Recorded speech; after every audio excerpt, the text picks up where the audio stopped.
Good news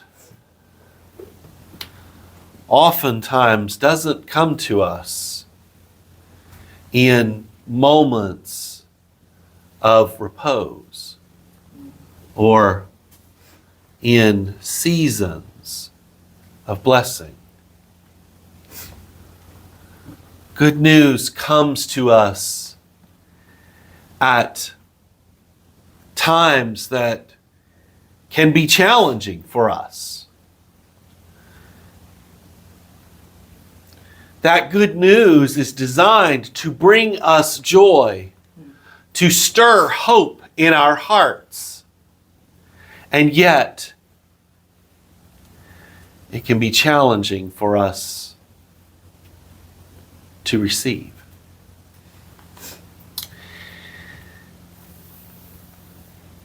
That is the challenge that we face as we are addressed with good news.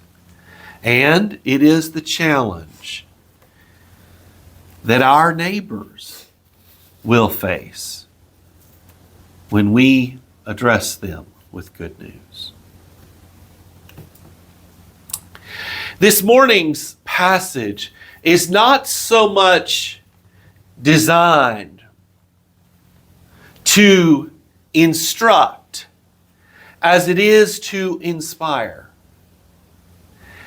And in order for us to understand the joy that this good news is to bring about in our own hearts, we also have to plumb the depths of the despair experienced by those who first received this good news.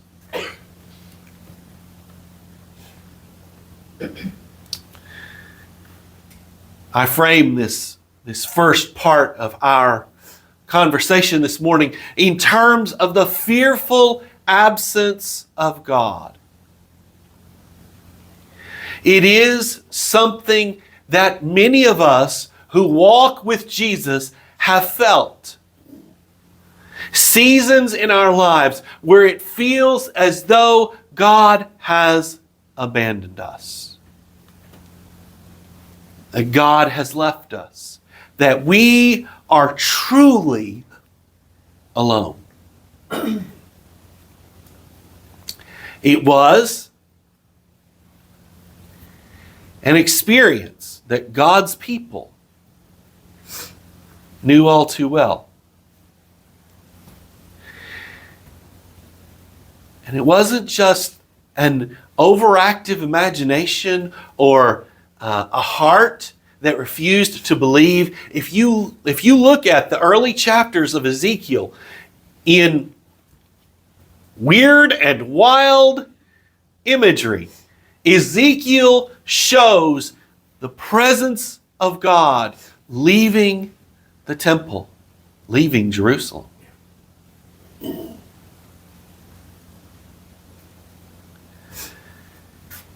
You know, Jonathan Edwards has that famous line,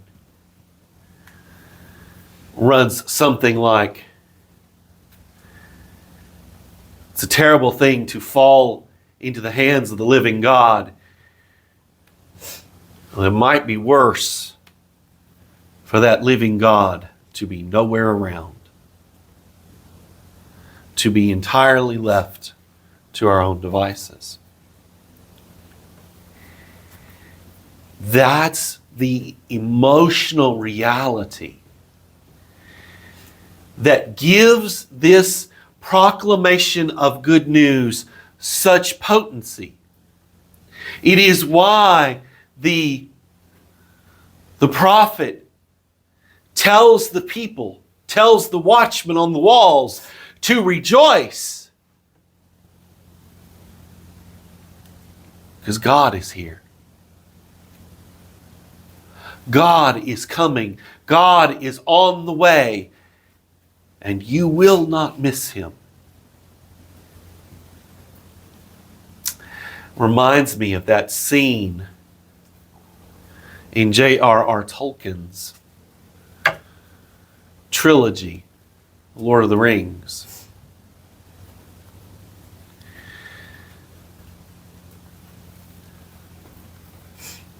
The heroes, the protagonists of the story are shut up in this almost impenetrable fortress called Helm's Deep.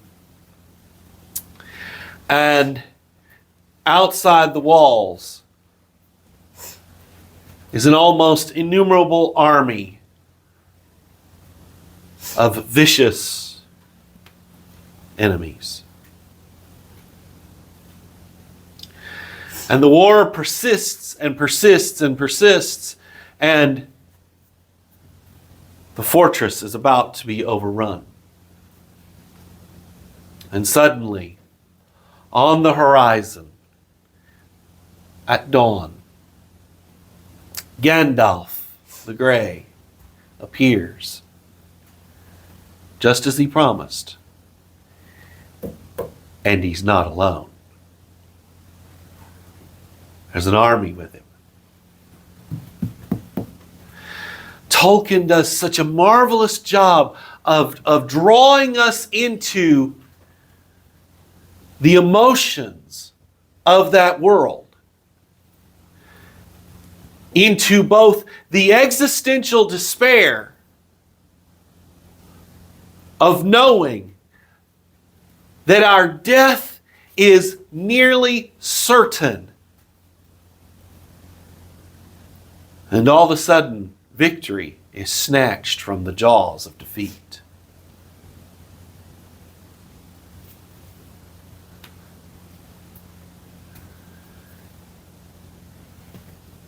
Such stories are important, valuable. They're, in fact, I would say, an essential part of, believe it or not, our discipleship journey. Because they remind us, the best literature reminds us of those kinds of experiences, the kinds of experiences that the prophet is trying to evoke in us.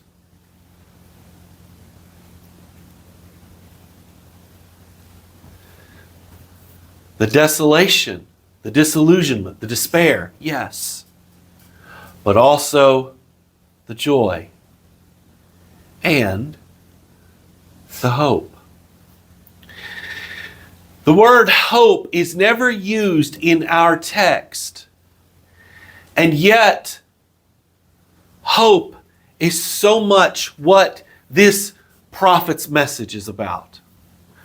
Now let's remind ourselves what hope is, at least on sort of a human plane. Let's start there.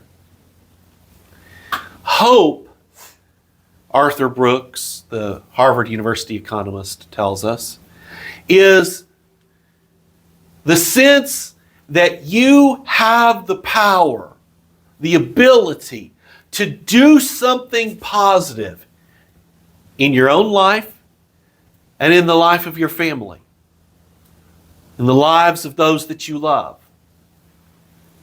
That you have the capacity to make positive change.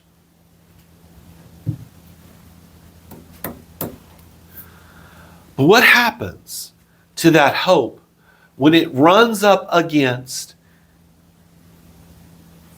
that seemingly impenetrable wall of reality? That hard as stone experience of helplessness, of massive, pervasive inability, of that fathomless frustration that says, actually, no, there is nothing that I can do. And it seems as if there's nothing that anybody can do. That kind of experience, what it does is it strips away everything that doesn't matter.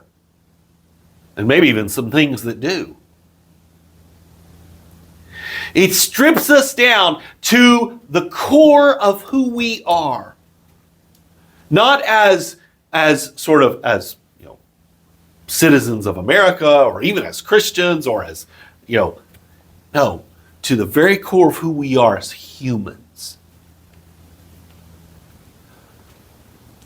It takes away everything that isn't important, lots of things that are important, and leaves behind only that which is essential. But what our text plays upon, the experience that our text calls to mind, is the rekindling of that hope.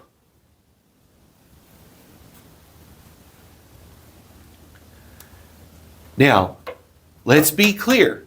It is a hope transformed, right? All of the extraneous and even some of the important are still stripped away.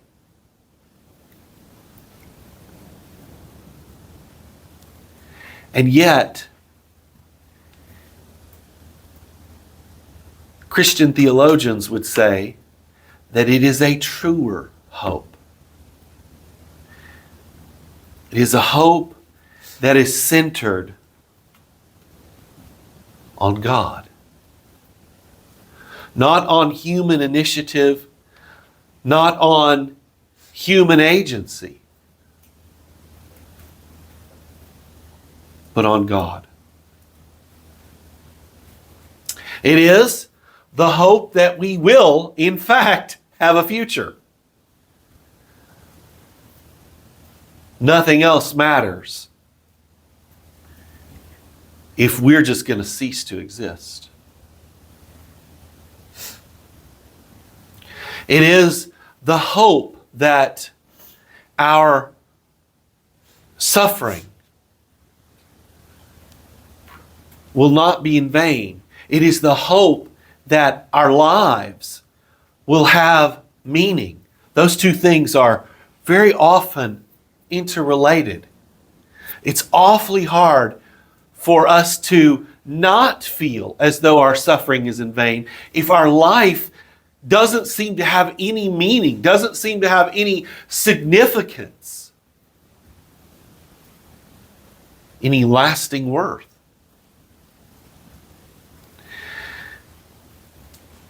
And there is the hope that this will all make sense somehow. Remember the background. Remember the context in which this oracle occurs. You have a group of people.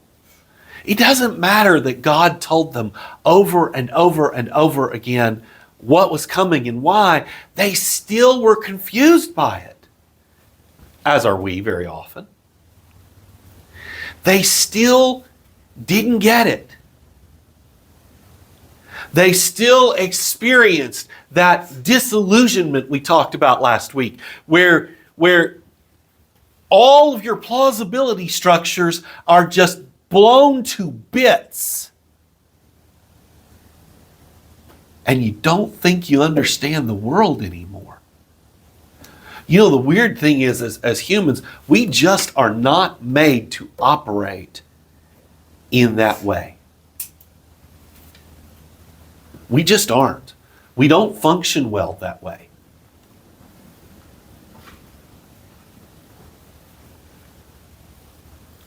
And it's so interesting because this text was given to this group of people while Jerusalem still lies in ruins. We see that in these verses.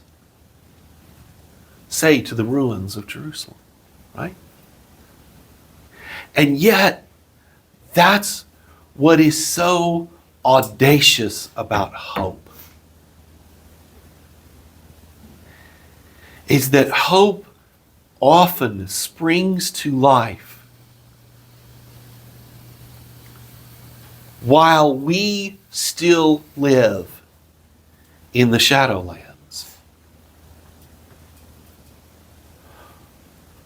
while we are still experiencing the fallout, the desolation, hope is born anew.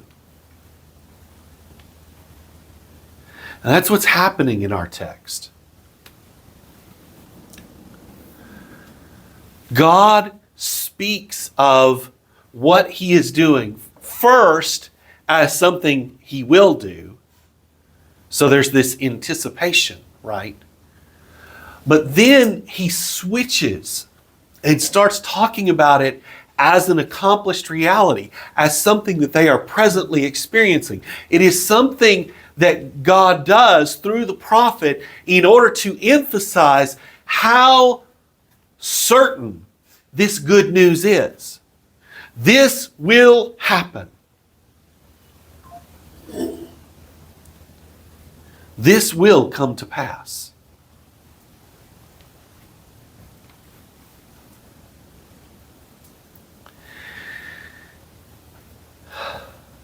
Now,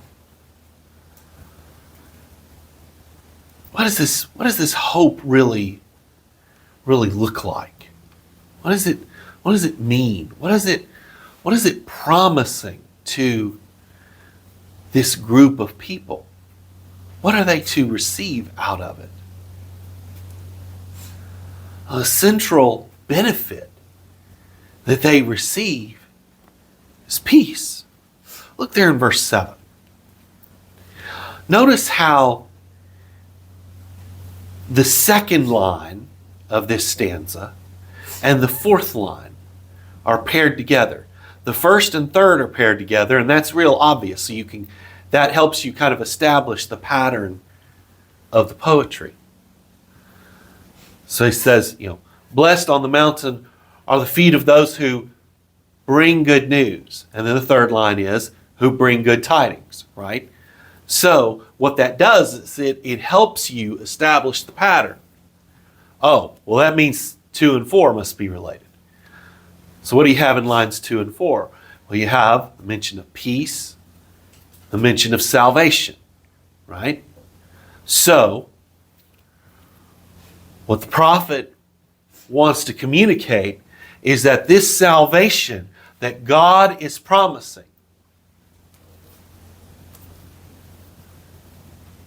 brings peace.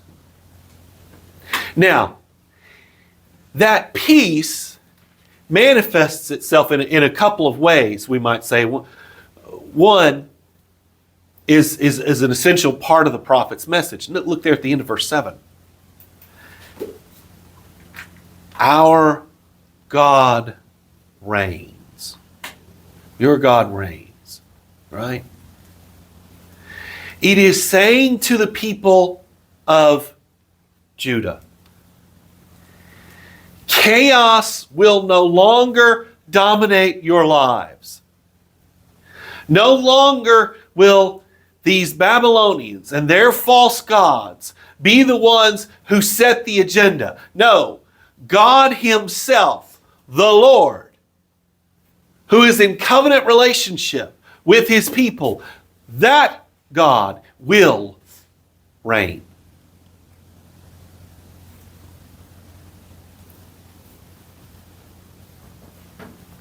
Order will be restored to the cosmos. And it's a prominent theme of the Old Testament, is this notion that when God is in charge, order reigns. When God isn't in charge, or when God's rule is defied, chaos reigns. Okay? You could even read Genesis 1 through 11 through that lens. It's a prominent theme throughout the Old Testament.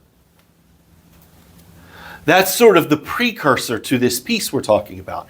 Well, what is this peace? Well, obviously it's going to be the absence of warfare, right? Because that's just what they've been through. But it's more than that. It is the shalom of God. This peace that starts in how we relate to one another and radiates throughout our lives. So many times in the Western mindset, we start with healing the individual, healing me. And then if I heal me, then I can kind of branch outward to healing my relationships with others, and then I can kind of, and even if I don't, I'll be okay, blah, blah, blah, blah, blah. That's not the way that peace works in the Hebrew Bible. Peace starts with us and then works inward to me. Think about all the Psalms of Lament. So many of those Psalms are about discord, interpersonal discord. These people are betraying me. These people are saying all these awful things about me. These people are doing this, that, and the other to me, right?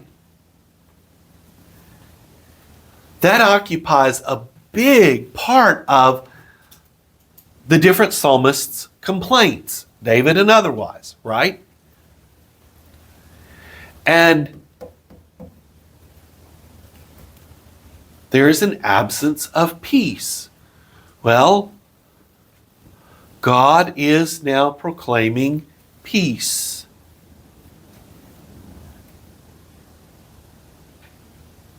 He's proclaiming this wholeness that will make everything okay. But there's more to it than that. Look back at verses 1 through 6.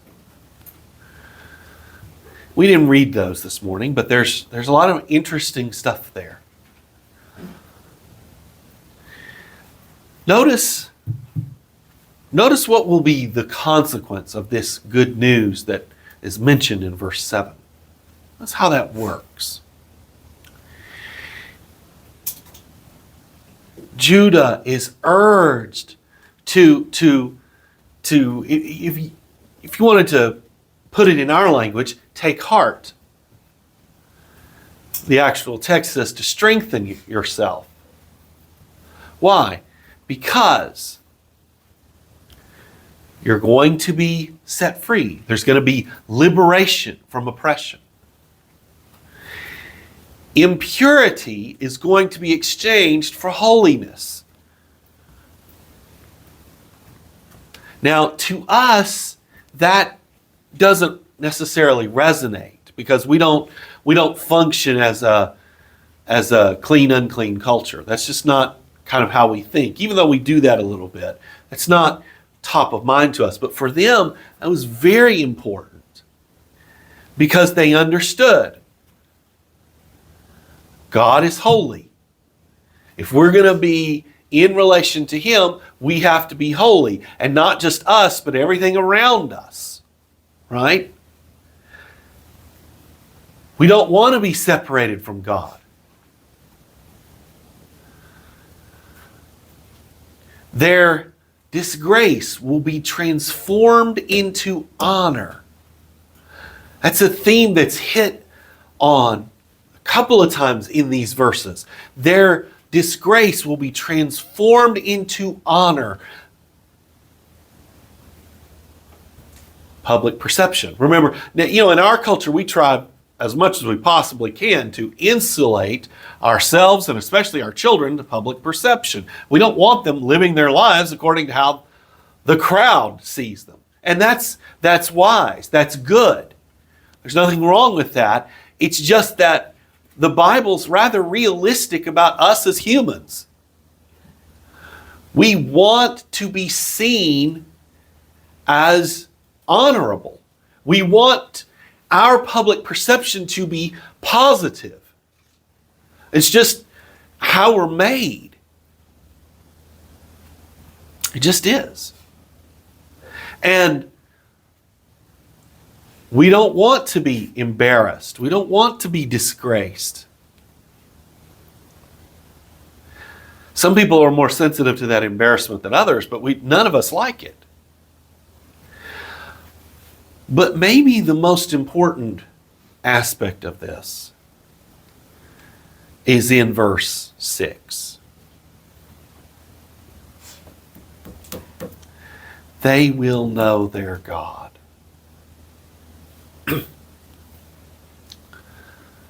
It brings us back full circle to what it is that actually brings this good news in the first place. Remember when we were talking about, this joy that comes right at the point of our deepest despair is the joy that God is here, that God is coming, that God can be known, that God will act. And as we close, that's really the heart of this good news that we must remind ourselves of and that we proclaim to our neighbors. There's so much consistency between the Old Testament and the New about the good news that God offers to humanity. And that good news is God Himself. Okay? That good news is Emmanuel. God is with us. And in a very real sense, that is news that we can take to our neighbors. Look, I get it. I've told you before, I don't like being a Jesus salesman, and I'm not any good at it, to be perfectly honest.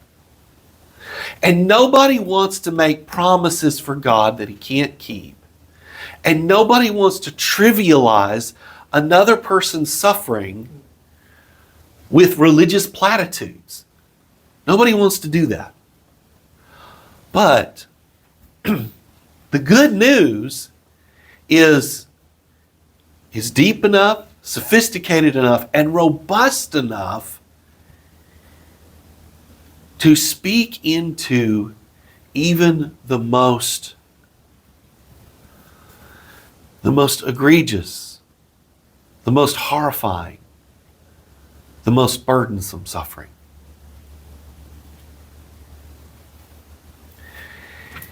Now, this is going to be something we're going to have to talk about again as we move forward in this series. But to proclaim that kind of gospel, we have to be willing to join people where they are, to join them in their suffering, to join them in their despair, in their desolation, and yes, sometimes in their disillusionment.